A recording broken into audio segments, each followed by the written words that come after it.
The Grand Assembly Hall on Nexus Prime was the largest structure ever built by any species in the known galaxy. Its curved walls rose half a mile into the air, covered with the flags and symbols of 1,000 conquered worlds. At its center sat the Galactic Council of 12, the most powerful beings in existence. They had ruled the stars for 10,000 years, and they intended to rule for 10,000 more.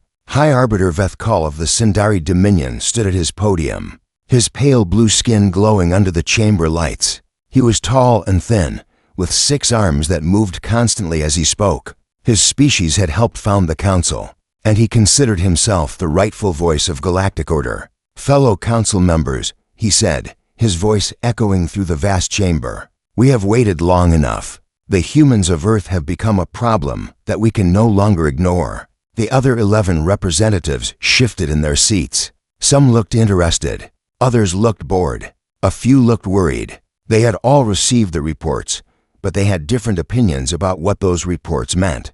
50 years ago, we classified Earth as a pre-contact primitive world, Vethkal continued. The humans had barely reached their own moon. They fought wars among themselves. They poisoned their own air and water. We believed they would destroy themselves within a century, as so many species do. He pressed a button, and a holographic image of Earth appeared above the chamber. The blue and green planet rotated slowly, surrounded by tiny dots that represented human satellites and space stations. "We were wrong," Vethkal said. "Terribly wrong." Admiral Zorvan of the Kreth Imperium leaned forward in his seat. He was a massive creature, covered in thick gray scales, with a head like a hammer and eyes that burned red. His species lived for war, and the idea of a new enemy excited him. "What have the humans done?" he asked. His voice was deep and rough, like stones grinding together. 3 months ago, our long-range observation posts detected something impossible, Vethkal said. "The humans have developed faster-than-light detection technology. They can now see our ships when they enter their solar system." A murmur ran through the chamber. This was unexpected. Most species took centuries to develop such technology. The humans had done it in mere decades. "That is not all," Vethkal said. "Our intelligence division has confirmed that the humans have intercepted and decoded our diplomatic transmissions. They have been listening to our communications for at least 5 years. They know about the council. They know about our territories. They know about our military strength." The murmuring grew louder. Several representatives exchanged worried glances. "This is concerning," said Trade Minister Ulevics of the Moroth Consortium. He was a small creature, no bigger than a human child, with large eyes and quick hands. His species controlled the galaxy's trade routes, and instability was bad for business. But is it really a threat? The humans are still confined to their own solar system. They have no fleet, no weapons capable of harming us. "Not yet," Vethkal said. "But how long before they do? They have advanced faster than any species in recorded history. In another 50 years, they might have ships of their own. In 100 years, they might have weapons that can threaten our worlds. We must act now, while we still have the advantage." Ambassador Kellyra of the Thon Collective raised her hand. She was elegant and graceful, with silver skin that shimmered like water. Her species was known for their wisdom and their caution, and she had opposed many of the Council's more aggressive actions over the years. "High Arbiter," she said, her voice calm and measured. "I understand your concerns, but I must advise patience. The humans have done nothing aggressive toward us. They have simply developed technology and gathered information. These are not acts of war.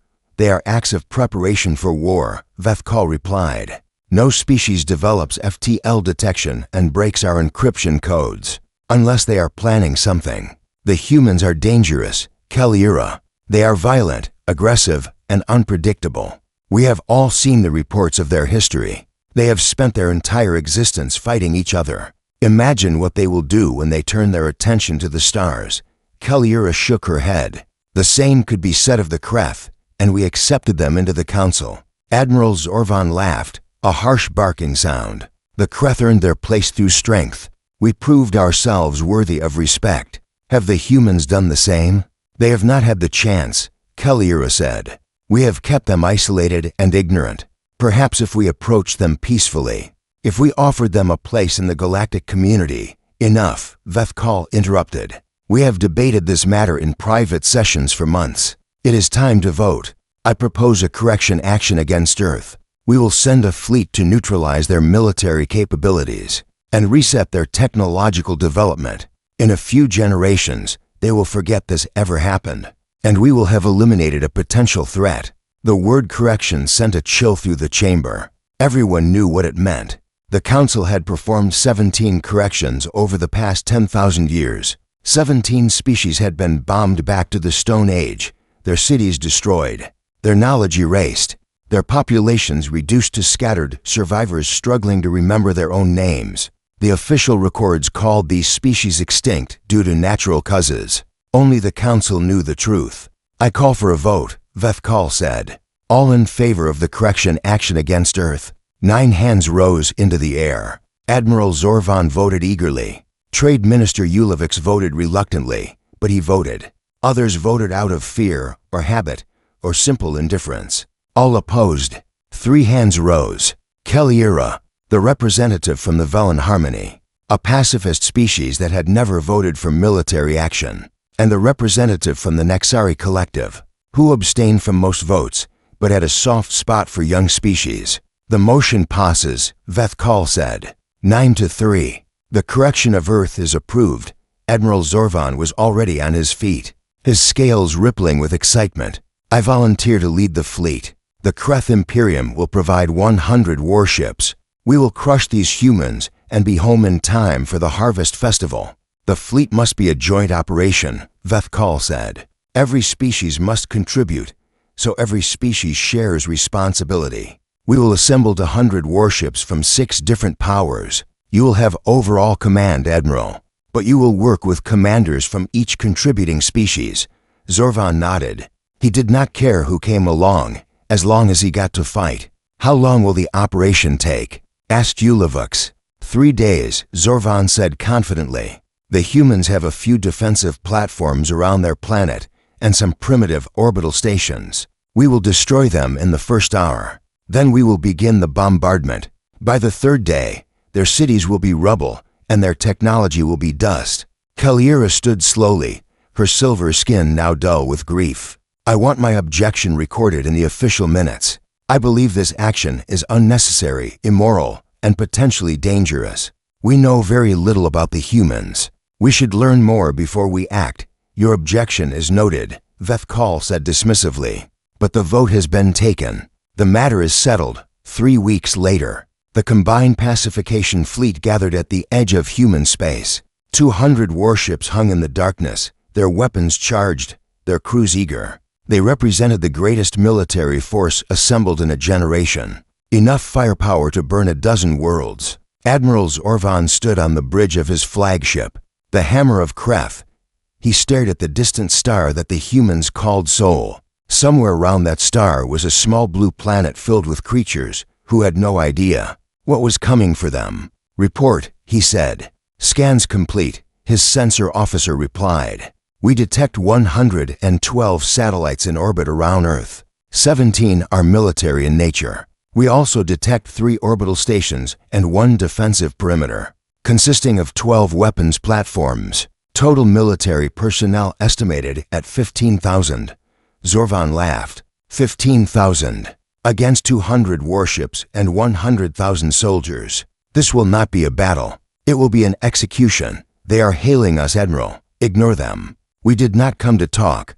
The fleet moved forward, engines blazing. They passed the outer planet's gas giants and ice worlds that the humans had barely explored. They passed the asteroid belt and the red planet the humans called Mars. As they approached Earth, Zorvan finally looked at the sensor readings in detail. The defensive platforms were small and poorly armed. The orbital stations were civilian in nature, filled with scientists and tourists. The human fleet consisted of exactly 0 ships capable of faster-than-light travel. This is almost disappointing, he said. I expected more from a species that could break Council encryption. Perhaps they are smarter than they are strong, suggested his second-in-command. Then they should have been smart enough to stay hidden. Zorvan turned to his communications officer. Broadcast the pacification declaration. Let them know their fate. The message went out across all frequencies, translated into every human language. It was simple and direct. Surrender unconditionally. Accept the destruction of your military and technological assets, and your population will be spared. Resist, and you will be annihilated. Zorvan waited for the response. He expected Pan.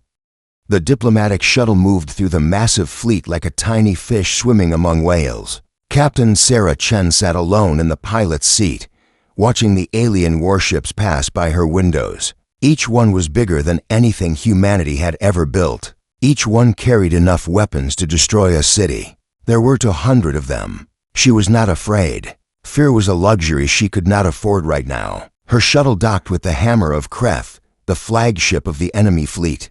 The docking bay was enormous, filled with armed soldiers who stood in perfect formation. They were Kreth, massive reptilian creatures with gray scales and red eyes. They held plasma rifles aimed directly at her shuttle door. Sarah took a deep breath and opened the door.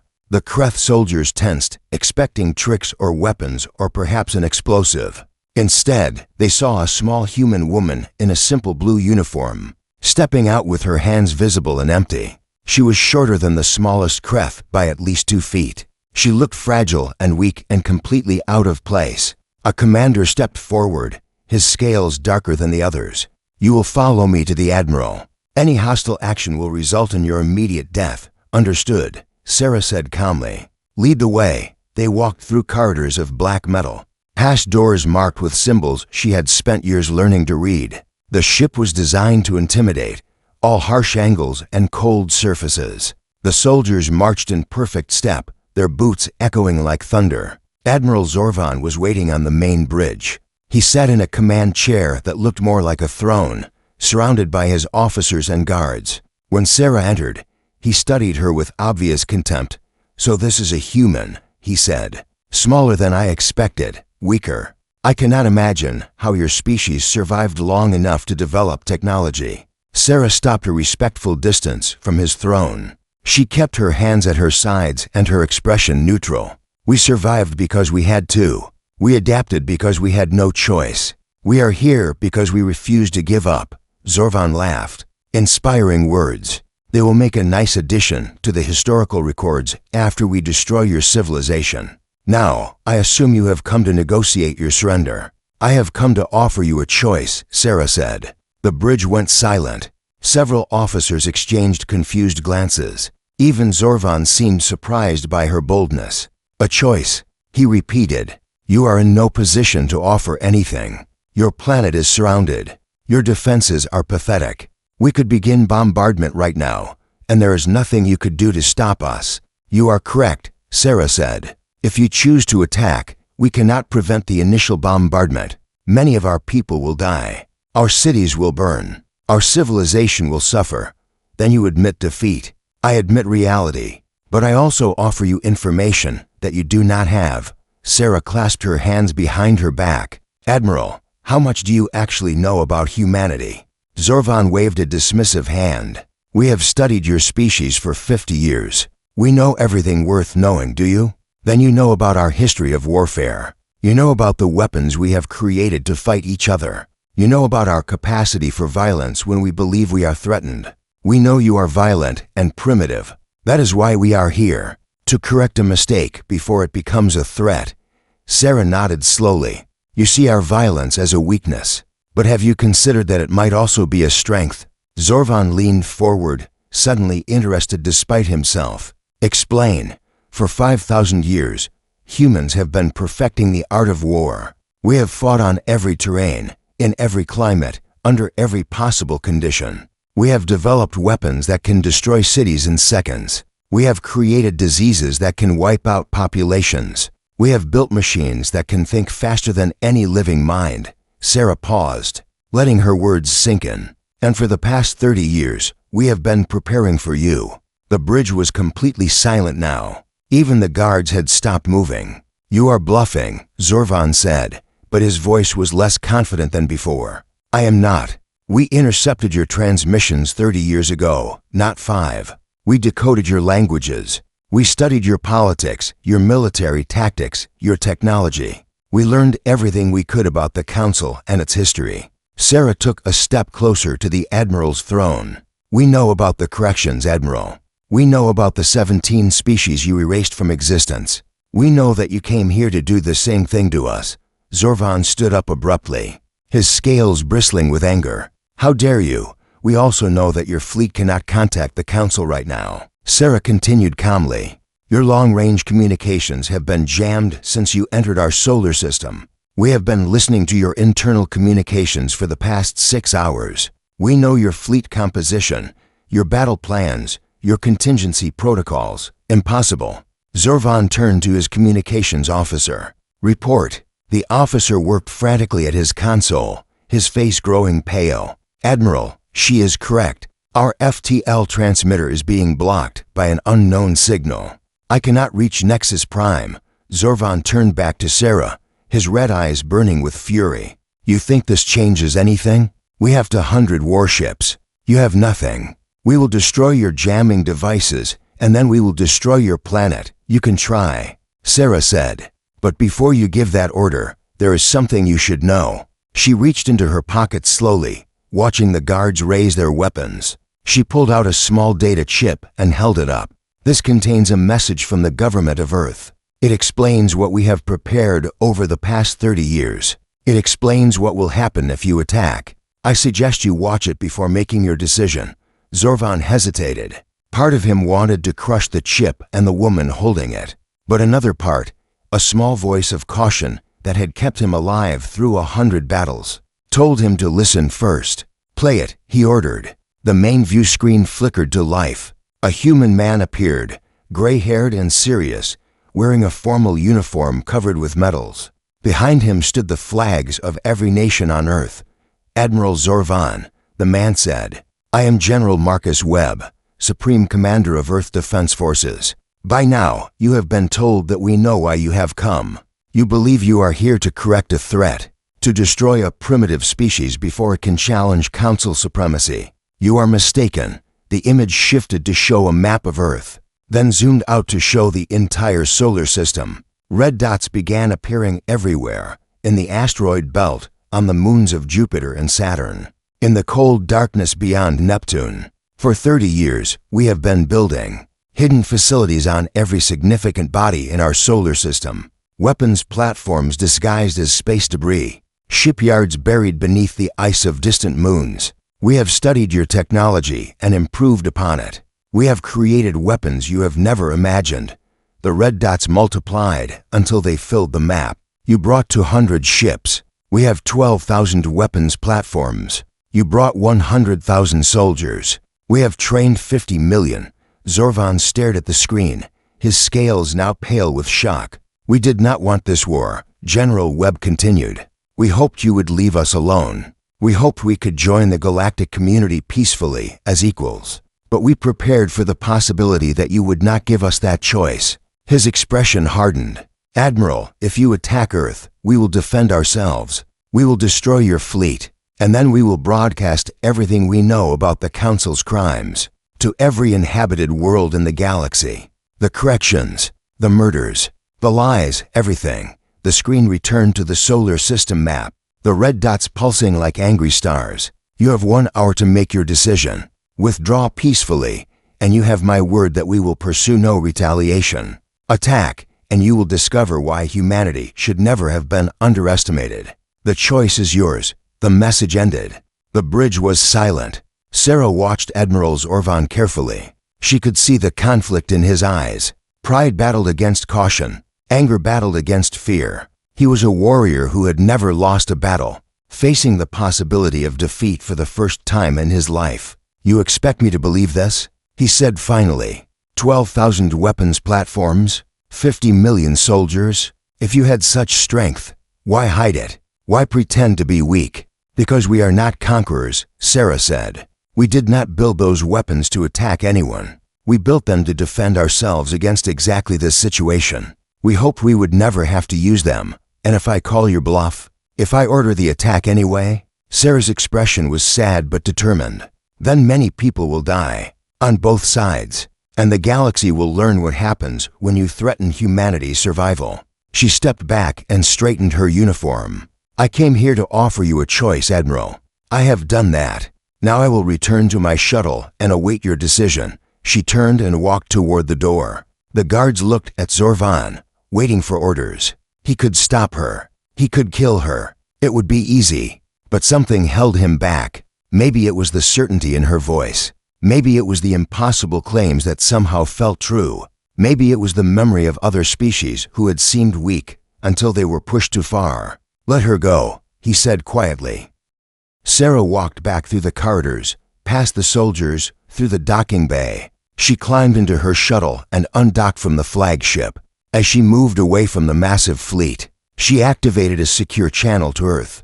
Admiral Zorvan stood on the bridge of the Hammer of Kreth and gave the order. That would change galactic history forever. "All ships, begin the attack. Destroy the defensive platforms first, then commence orbital bombardment. I want this planet burning within the hour."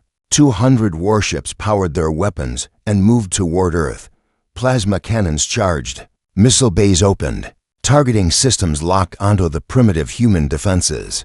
For exactly 7 seconds, everything went according to plan. Then the universe turned upside down. The first warning came from a destroyer near the asteroid belt. One moment it was cruising information, its crew confident and eager. The next moment, something hit it with enough force to tear through its shields like paper. The ship exploded in a ball of fire and debris. "What was that?"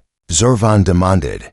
"Unknown, Admiral. Sensors show nothing in that area." A second ship exploded. Then a third. Then 10 more. Across the solar system, hidden weapons platforms were revealing themselves. They emerged from asteroids, rising from craters where they had been buried for years. They detached from the hulls of abandoned satellites, disguised as space junk. They powered up in the ice of distant moons, their weapons hot and ready. And they were everywhere. "Admiral, we're detecting weapons fire from over 3,000 locations." Zorvan watched his tactical display with growing horror. Red dots were appearing all around his fleet, surrounding it, boxing it in. The humans had not been bluffing. They had hidden their true strength so completely that Council sensors had never detected it. "Return fire. Target those platforms." The fleet tried to respond, but the human weapons were unlike anything they had faced before. The targeting systems were faster and more accurate than Council standards. The weapons themselves hit harder and recharged quicker. Worst of all, the platforms were small and mobile, darting between asteroids and wreckage. Impossible to pin down.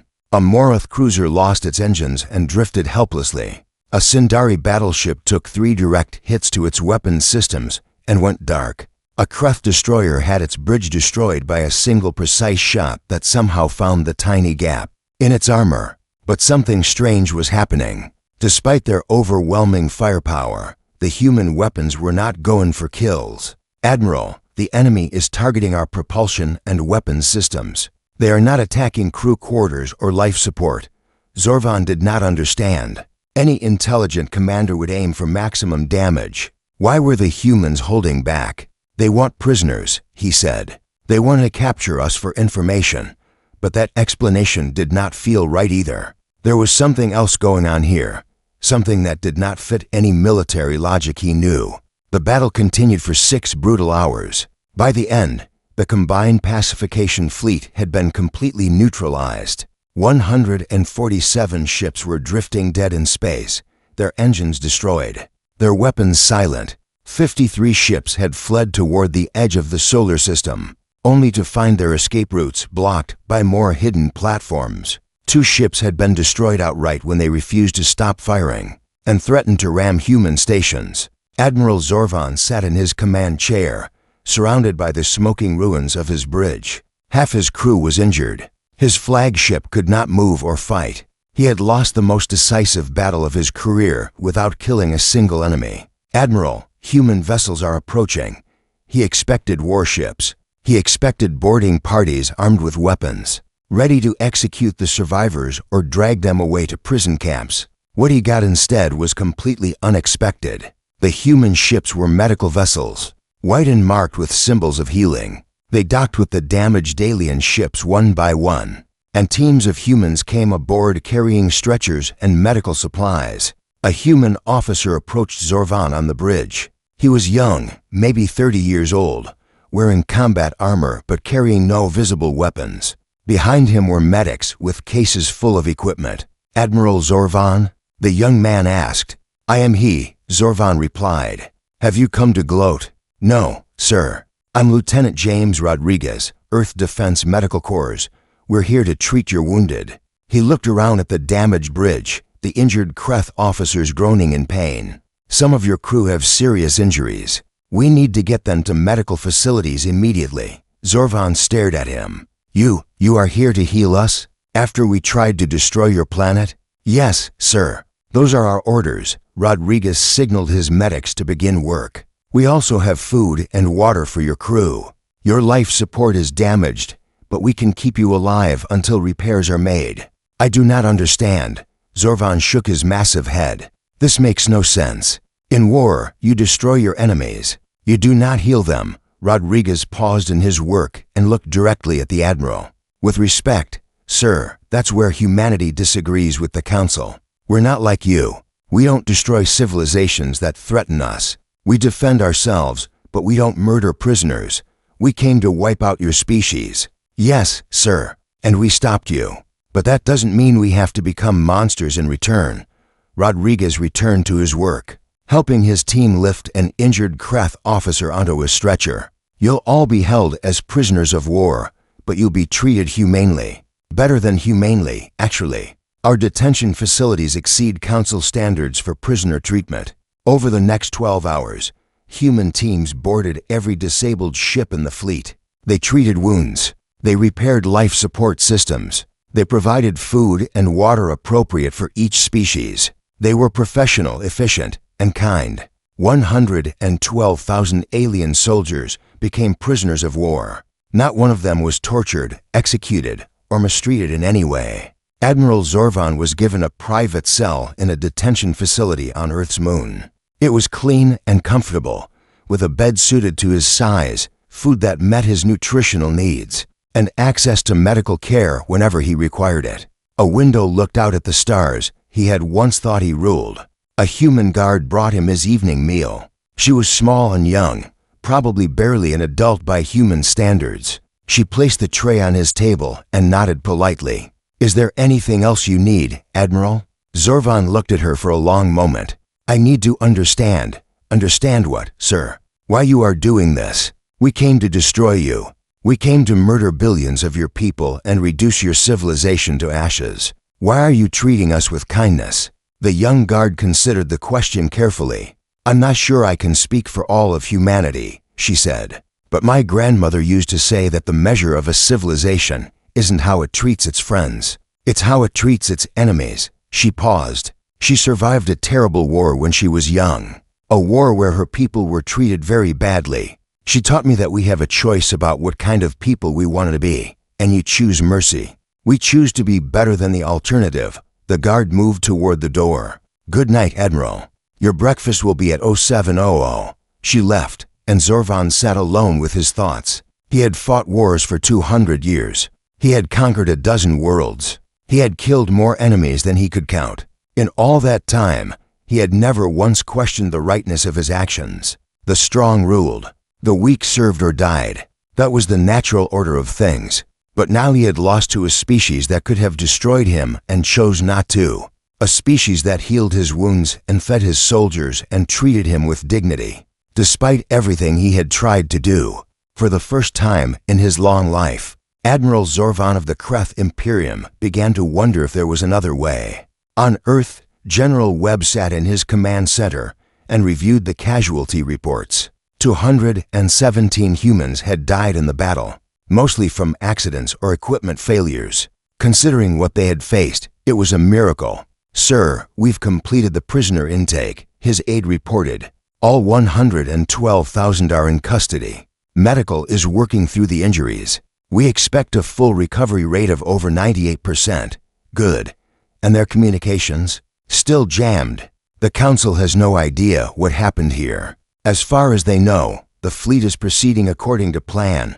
Webb nodded slowly. "That won't last forever. Eventually they'll send someone to investigate."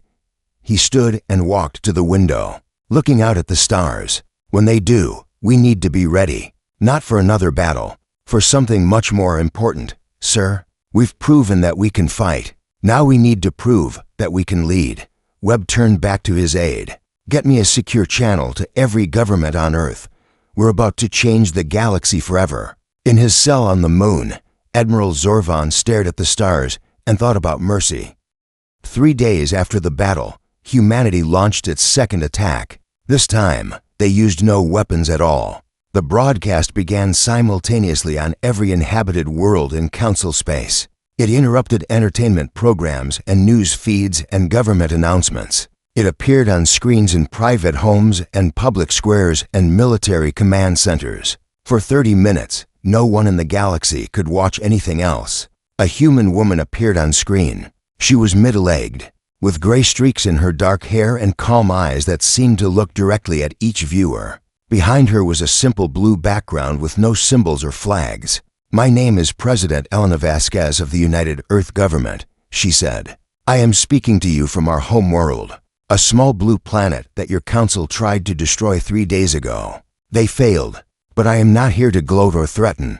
I am here to tell you the truth." She paused, letting her words sink in across 1,000 worlds. For 10,000 years, the Galactic Council has presented itself as the guardian of civilization. They claim to protect developing species. They claim to maintain peace and order. They claim to represent the best interests of all sentient life.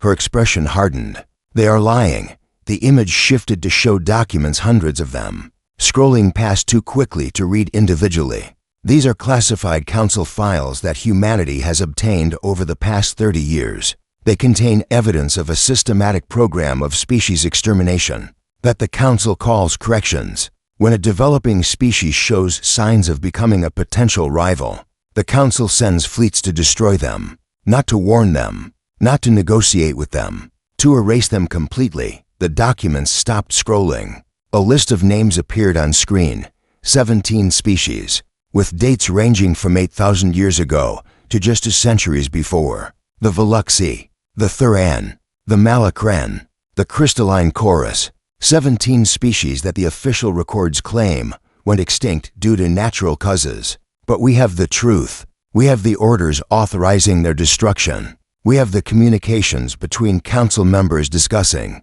how to divide their territories afterward. We have everything. The image returned to President Vasquez. Her voice was steady, but there was anger beneath the calm. 3 days ago, the council voted to make humanity the 18th name on that list. They sent 200 warships to murder 8 billion people. They expected to find a primitive, helpless species that would be easy to destroy. She almost smiled. They were wrong. The screen showed footage from the battle alien warships drifting helplessly, human medical teams boarding to treat the wounded, prisoners being escorted to clean detention facilities. We have captured over 100,000 council soldiers. Not one of them has been tortured. Not one of them has been executed. Not one of them has been denied food or water or medical care. They will be treated with dignity and eventually returned to their homes. Vasquez leaned forward. This is what separates humanity from the council. We fight to defend ourselves, not to conquer. We show mercy even to those who showed us none. She took a breath. But we did not broadcast this message just to reveal the council's crimes. We broadcast it to offer something better. Starting today, Earth is open to any species that wishes to establish relations with us. Trade, cultural exchange, scientific cooperation, mutual defense. We offer all of these things freely, without the conditions or threats that the council demands.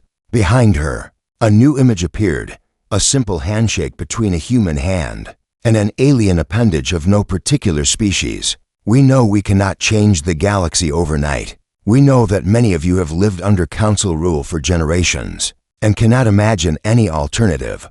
But we believe that sentient beings deserve better than lies and fear and the constant threat of extinction. We believe that the galaxy can be united by cooperation instead of conquest. Vasquez stood straighter, her voice rising with conviction. If your government wishes to contact Earth, you will find our channels open. If your people wish to learn about humanity, we welcome your curiosity. And if your species is tired of living under the shadow of a council, that sees you as servants to be used and threats to be eliminated. Know that you have an alternative now. She paused one final time. Humanity will not strike first. We will not invade your worlds or threaten your people, but we will defend ourselves and our allies with everything we have. Remember that before you consider us enemies. Her eyes seemed to burn with quiet fire. This message will repeat for the next 12 hours. We hope you listen, and we hope you choose wisely. The broadcast ended and immediately began again. On Nexus Prime, the Grand Assembly Hall erupted in chaos. High Arbiter Vethkal stood at his podium, his pale blue skin flushed with rage. He slammed his 6 arms against the console, creating a boom that echoed through the chamber. This is an act of war. The humans have hacked our communications networks. They have revealed classified information. They have told the truth. Ambassador Kellyra interrupted. Her silver skin was calm, her voice steady. Everything in that broadcast matches the classified files I have seen. Everything. The other council members shifted uncomfortably. Several refused to meet her eyes. The corrections were necessary, Vethkal insisted. Those species were threats to galactic stability. We did what we had to do to protect civilization. We did what we had to do to protect our power. Kellyra replied. There's a difference. She turned to address the full council. 3 days ago, I warned that attacking Earth was a mistake. I was ignored. Now our fleet is destroyed. Our secrets are exposed. And 3 of our member species have already contacted my office asking about the human offer. Of independent relations. Which species? Demanded Vethkal. I will not say, but I suspect you will learn soon enough. Trade Minister Ulovics raised his small hand. His large eyes were filled with worry. The economic implications are catastrophic. Our trade networks are already destabilizing. If member species begin dealing with Earth independently, the entire council economy could collapse within a decade. Then we must act, Vethkal declared. We must assemble a new fleet, a larger one. We must crush Earth before this infection spreads. With what ships? Admiral Zorvan had been speaking through a communication link from his cell on Earth's moon. His image appeared on the main screen, his gray scales pale and tired. We sent the combined strength of 6 species against Earth and lost everything. The humans have 12,000 weapons platforms in their system alone. They have technology that our best scientists cannot explain. They have 50 million trained soldiers.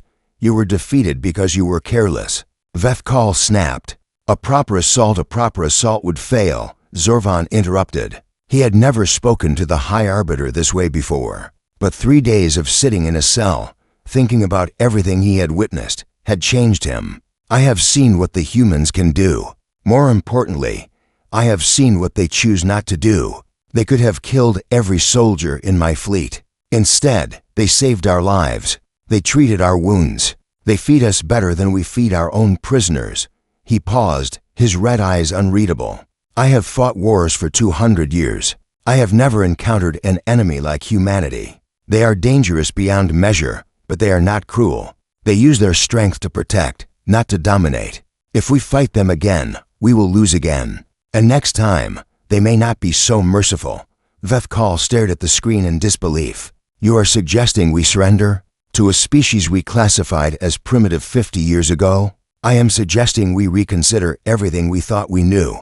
Zorvan's image flickered. The guards here tell me that my breakfast will arrive soon. It will be hot and nutritious and exactly suited to my dietary needs. Then a human doctor will check my wounds and change my bandages. Then I will be allowed to exercise and communicate with my crew.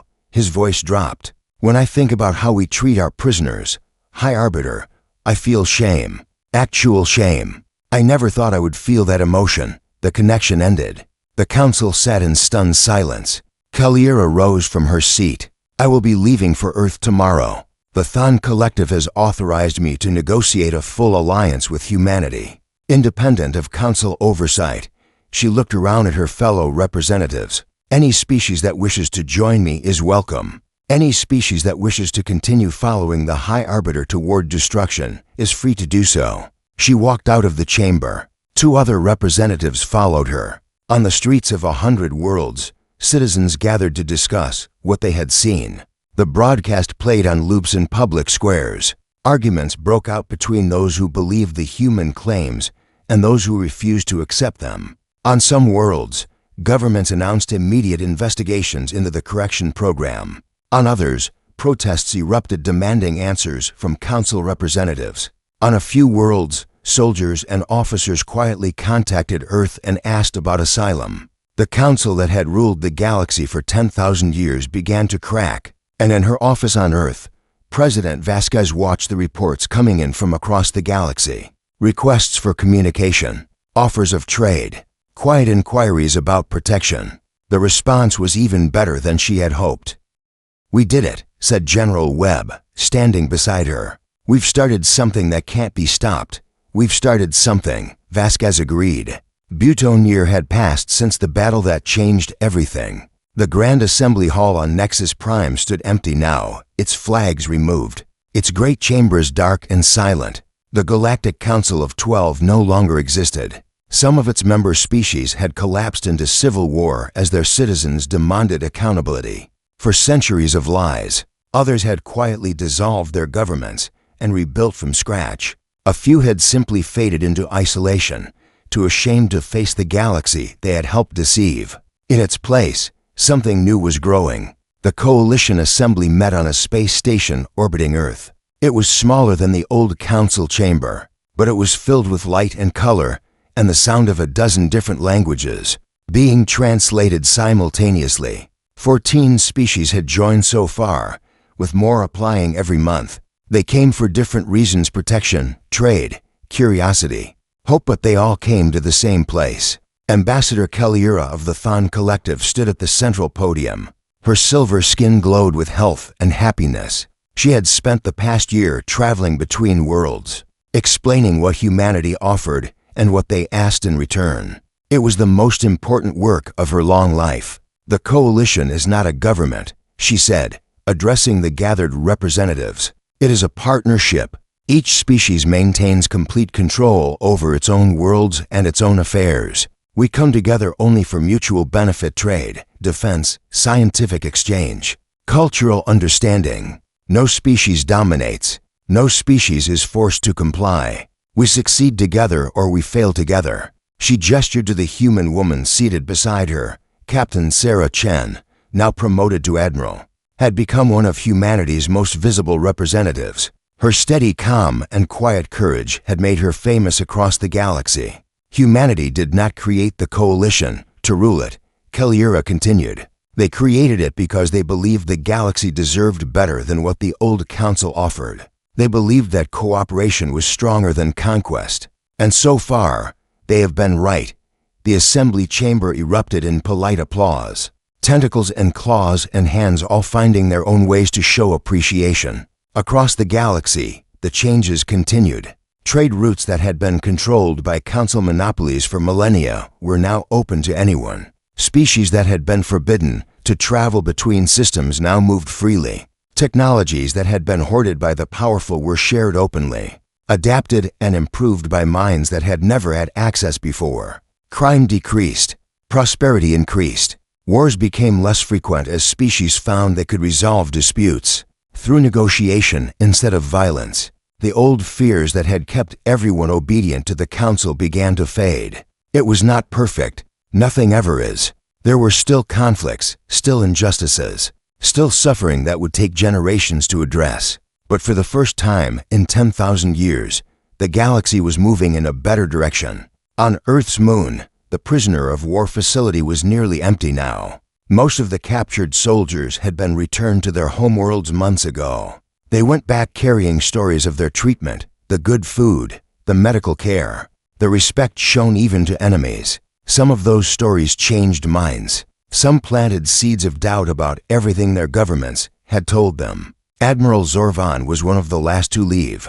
He stood in the facility's main hall, wearing civilian clothes for the first time into centuries. His gray scales had regained their healthy color. His red eyes were calmer than they had ever been. Admiral Sarah Chen had come to see him off personally. "You could stay, you know," she said. "There are Kreth communities forming on several coalition worlds. You would be welcome." Zorvan shook his massive head. "My people need me. The Kreth Imperium is falling apart. Our emperor killed himself when the truth about the corrections became public. The military is fractured. Half our worlds are in chaos." He paused. "Someone needs to help rebuild. Someone who has seen what the alternative looks like. And you think you're that someone. I think I understand now what I never understood before." Zorvan looked out the window at the stars. "Strength is not just the ability to destroy. It is the ability to choose what you build and what you protect. The humans taught me that." He turned back to Chen. "I will spend whatever time I have left trying to teach my people the same lesson."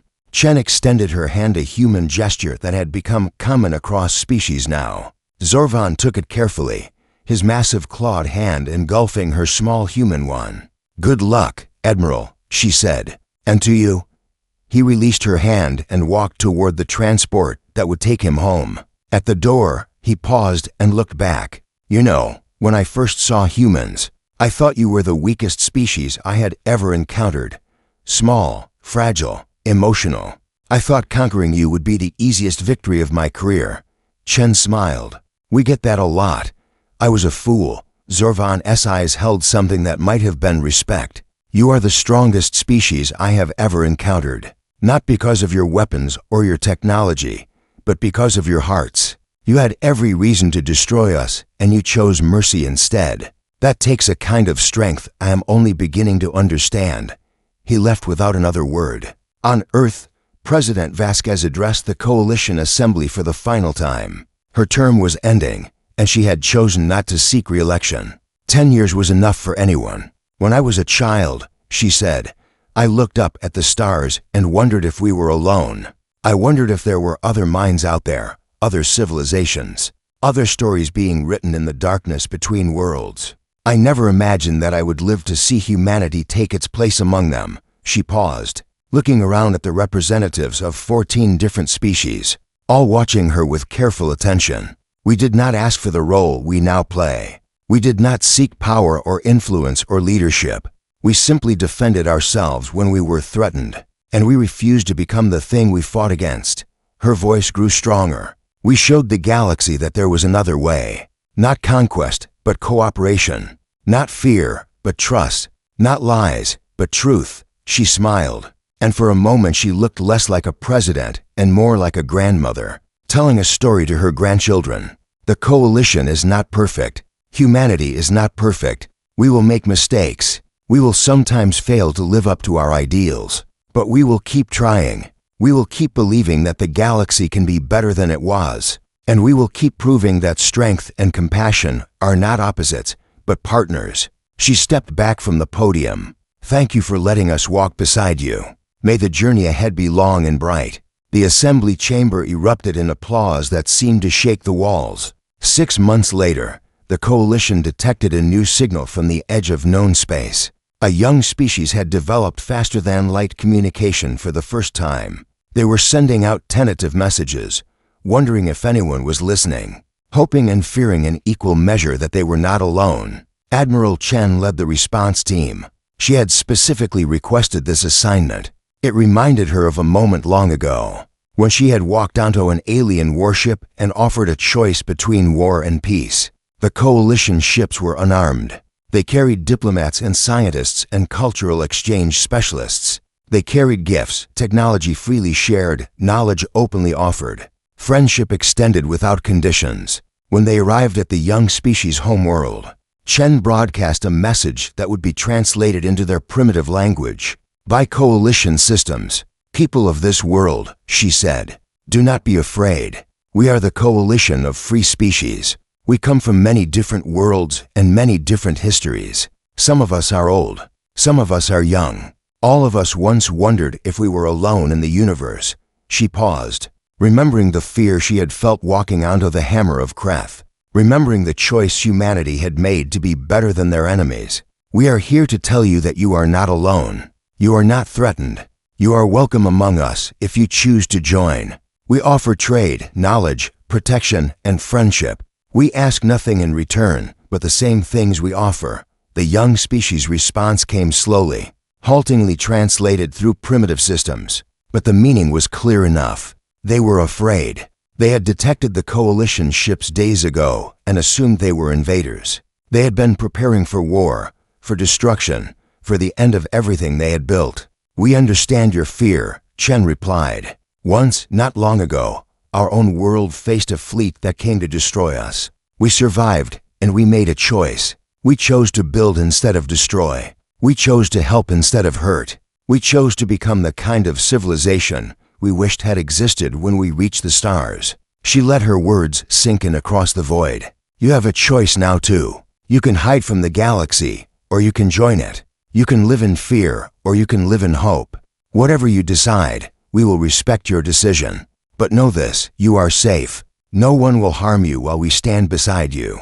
The response came faster this time. It was full of questions and wonder, and the tentative beginning of trust. On the bridge of her ship, Admiral Sarah Chen smiled. This was why humanity had fought. This was why they had revealed the Council's lies and built something new from the wreckage. This was what stir.